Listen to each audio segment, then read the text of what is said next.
দেখো এই উদ্ভিদ কোষ থেকে তুমি যদি ঠাস করে হচ্ছে কোষ প্রাচীরটা বের করো, উদ্ভিদ কোষ থেকে তুমি কি ম্যানেজ করে দিলা? কোষ প্রাচীর। অর্থাৎ একটা উদ্ভিদ কোষের চারদিকে যে প্রাচীরটা আছে তার মানে সেটা কোনটা? সেটা হচ্ছে এই যে এটা এই যে কালারের প্রাচীরটা। তুমি যদি উদ্ভিদ কোষ থেকে সবুজ কালারের প্রাচীরটা মাইনাস করে দাও, তাহলে ভিতরে যাই থাকবে সেই জিনিসটাকে আমরা বলবো কি? সেই জিনিসটাকে আমরা বলবো প্রোটোপ্লাস্ট। এই নামটা তোমরা আগে শোনো নাই, এই নামটা জেনে নাও। তাহলে প্রোটোপ্লাস্ট কি? প্রোটোপ্লাস্ট হচ্ছে উদ্ভিদ কোষ মাইনাস কোষ প্রাচীর। সো আমরা এখানে একটু গাণিতিক সূত্র লিখি যে প্রোটোপ্লাস্ট ইকুয়ালস উদ্ভিদ কোষ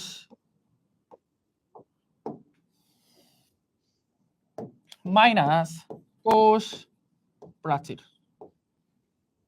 ওকে, ফাইন। এবার দেখো প্রোটোপ্লাস্ট তাহলে কাকে বলে? কোষ প্রাচীর বাদে উদ্ভিদ কোষে যা আছে জীবিত মৃত হোক সবাইকে বলা হয় কি বলছি? কোষ প্রাচীর বাদে উদ্ভিদ কোষে যা কিছু আছে সেটা জীবিত হোক মৃত হোক সেটাকে বলা হয় প্রোটোপ্লাস্ট। এইবার প্রোটোপ্লাস্ট থেকে তুমি যদি মৃত বস্তু বাদ দিয়ে দাও, মৃত বস্তু বাদ দিয়ে দাও, তাহলে যে জিনিসটা পড়ে থাকবে সেটা কি? শুধুমাত্র জীবিত বস্তু, তাই না? জীবিত বস্তু। এই যে এই জীবিত বস্তু, এই জীবিত বস্তু মহাশয়কে বলা হয় প্রোটোপ্লাজম। প্রোটোপ্লাজম। এখন তোমাদের মনে একটা কোশ্চেন আসবে, ভাই আপনি তো উদ্ভিদ কোষকে থেকে শুরুতে কোষ প্রাচীর বাদ দিয়ে দিছেন। আমরা তো জানি যে হচ্ছে কোষ প্রাচীর কি? মৃত বস্তু। তাইলে আবার মৃত বস্তু আসছে কই থেকে? দেখো জিনিসটা খুব ভালো করে বুঝতে হয়। দিল লাগাকে দেখো, আঁখ লাগাকে নেহি। মানে মন দিয়ে চোখ দিয়ে দেখো না। ধরো এটা হচ্ছে আমার উদ্ভিদ কোষটা। ঠিক আছে? এটা হচ্ছে আমার উদ্ভিদ কোষ। উদ্ভিদ কোষের চারদিকে আমি একটা প্রাচীর দেই। এই যে সবুজ কালার দিয়ে একটা প্রাচীর দিচ্ছি। এই এটা হচ্ছে উদ্ভিদ কোষের চারদিকে প্রাচীরটা। এটার নাম কি? কোষ প্রাচীর। ওকে? তাহলে এটা হচ্ছে মৃত বস্তু। আর একটু খেয়াল করে বলো তো উদ্ভিদ কোষের ভেতরে কি মৃত বস্তু থাকতে পারে না? এই যে এখানে ময়লা আবর্জনা থাকতে পারে না, মৃত বস্তু থাকতে পারে না? উদ্ভিদ কোষের ভেতরে মৃত বস্তু থাকতে পারে না? মৃত বস্তু থাকতে পারে না? অফকোর্স থাকতে পারে। এখন আমি যখন এই উদ্ভিদ কোষ থেকে কোষ প্রাচীরটাকে বের করে দেব, তাহলে আমার কি পড়ে থাকবে এখানে? এখানে আমার পড়ে থাকবে হচ্ছে উদ্ভিদের এই কোষটা, নিউক্লিয়াসটা এবং কোষের ভেতরের মৃত বস্তুগুলো হচ্ছে এখানে পড়ে থাকবে, রাইট?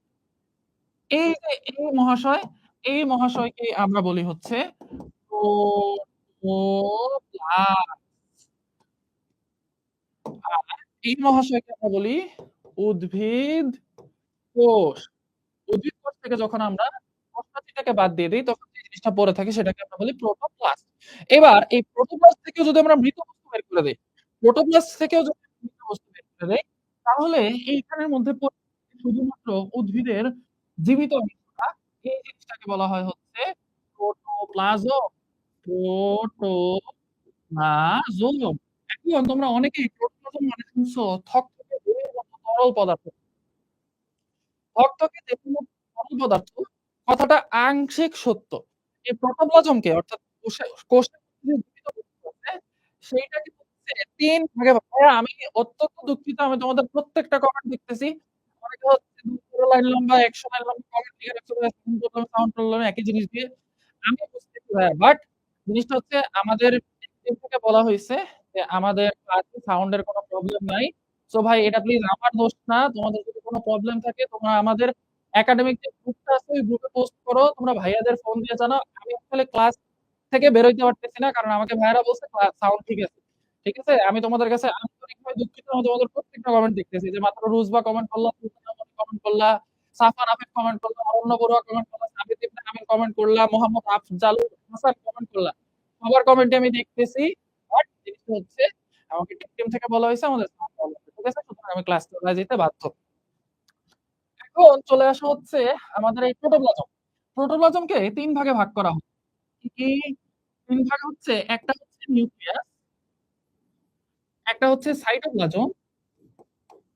সাইটোপ্লাজম এবং আরেকটা হচ্ছে কোষ ঝিল্লি। এই যে কোষ ঝিল্লি এটাকে অনেকে বলা হয় কোষ পর্দা। ওকে?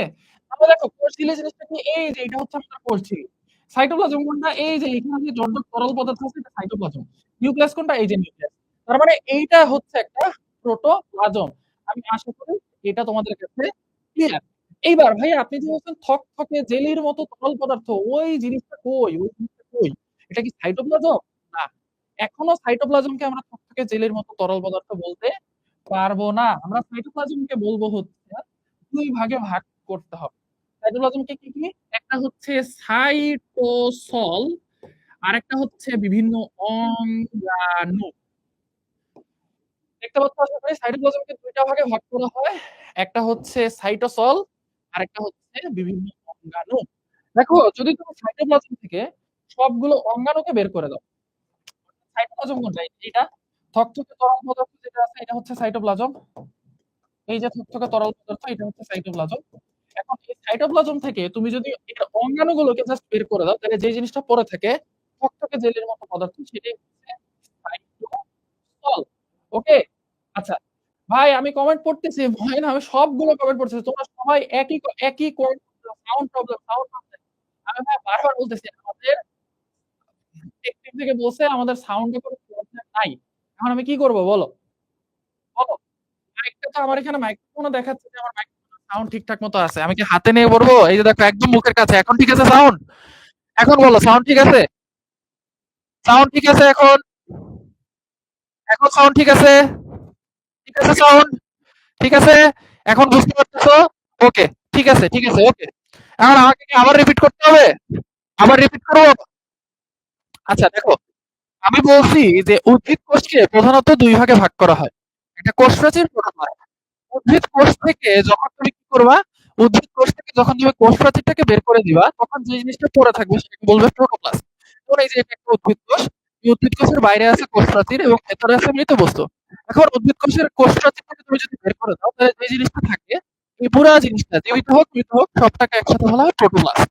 এবার এই প্রোটোপ্লাস্ট থেকে তুমি যদি ভিতরের মৃত বস্তু বের করে দাও, তাহলে যে জিনিসটা পড়ে থাকবে সেটাকে বলা হবে প্রোটোপ্লাজম। এই প্রোটোপ্লাজমকে বলা হয় হচ্ছে প্রোটোপ্লাজমকে হচ্ছে ৩ ভাগে ভাগ করা হয়।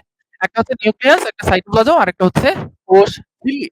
এখন এই নিউক্লিয়াস, সাইটোপ্লাজম, কোষ ঝিল্লি আমরা তো নিউক্লিয়াস দেখতে পাচ্ছি, কোষ ঝিল্লি দেখতে পাচ্ছি। সাইটোপ্লাজমটা কোথায়? Where is cytoplasm? তাই না?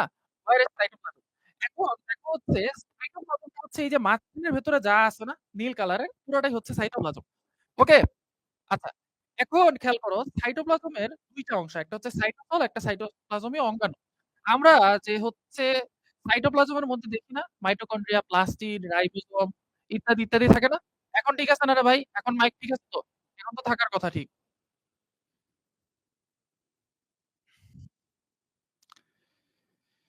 ওকে। আচ্ছা। তো সাইটোপ্লাজম থেকে যদি আমরা অঙ্গাণুগুলোকে বের করে দেই তখন যে জিনিসটা পড়ে থাকে সেটাকে বলা হয় সাইটোসল। এটাই হচ্ছে অ্যাকচুয়ালি জেলের মতো থকথকে পদার্থ। ওকে? আচ্ছা। এবার চলে আসা হচ্ছে আমাদের নেক্সট টপিক। সেটা হচ্ছে আমাদের এই যে সাইটোপ্লাজমীয় অঙ্গাণুগুলো বলছি, এই সাইটোপ্লাজমীয় অঙ্গাণুগুলো হচ্ছে ২ ধরনের। একটা হচ্ছে ঝিল্লিযুক্ত, আরেকটা হচ্ছে ঝিল্লিবিহীন। এই যে এখানে হচ্ছে আমাদের থাকার কথা এই যে সাইটোপ্লাজমের যে বিভিন্ন অঙ্গাণু এটাকে ২ ভাগে ভাগ করা যায়। একটা হচ্ছে ঝিল্লিযুক্ত, আরেকটা হচ্ছে ঝিল্লিবিহীন। ঠিক আছে? এখন ঝিল্লিযুক্ত মানে কি? সাইটোপ্লাজমের আ তোমরা আমাকে না মানে সাউন্ড প্রবলেম না আমার ক্লাসের কনসেনট্রেশন নষ্ট করে দিছো একদম।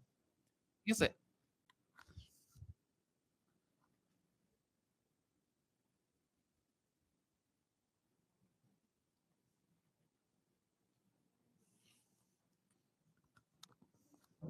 হোয়াটএভার আমি মাইক হাতে নিয়েই দেখাচ্ছি। ঠিক আছে? আচ্ছা। এখন দেখো হচ্ছে ঝিল্লিযুক্ত বলতে কি বোঝায়? যে সকল কোষ অঙ্গাণুর চারদিকে হচ্ছে আবরণ থাকে। আর ঝিল্লিবিহীন বলতে বোঝায় যে সকল কোষ অঙ্গাণুর চারদিকে আবরণ থাকে না। এখন ঝিল্লিবিহীন অঙ্গাণুর মধ্যে কি, কি আছে? ঝিল্লিবিহীন অঙ্গাণু হচ্ছে এভাবে মনে রাখবা। সেটা হচ্ছে ১ম মামাইসেরা। এটা হচ্ছে ঝিল্লিবিহীন অঙ্গাণু। ঠিক আছে? তাহলে ১ম দিয়ে কি বোঝায়? ১ম দিয়ে এখানে দেখো ১ম দিয়ে বোঝায় হচ্ছে পারঅক্সিজম এখানে নাই ওটা। আচ্ছা আমি লিখে দেই। এটা হচ্ছে পারঅক্সিজম। পারঅক্সিজম মামাই, তাই না? মা দিয়ে হচ্ছে মাইক্রোটিউবিউল। মাইক্রোটিউবিউল।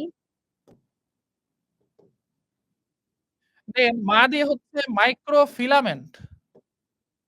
মাইক্রোফিলামেন্ট। ই দিয়ে হচ্ছে ইলাস্টিন ফিলামেন্ট।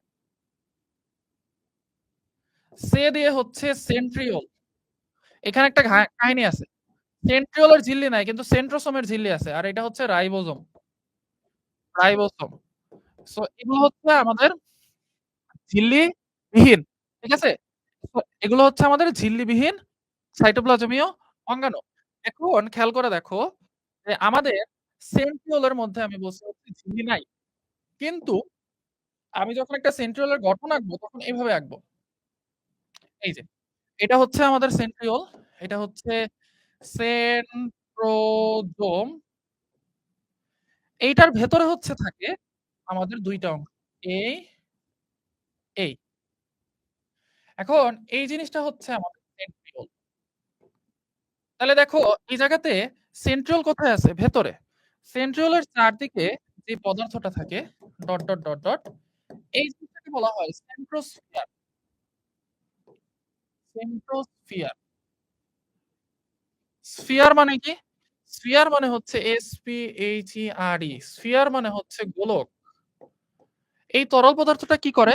সেন্ট্রিওলের চারদিকে হচ্ছে সেন্ট্রিওলের চারদিকে হচ্ছে একটা গোলাকার ফুটবলের মতো আবরণ ক্রিয়েট করে। ঠিক আছে? এই পদার্থটা এইজন্য এটাকে বলা হয় সেন্ট্রোস্ফিয়ার।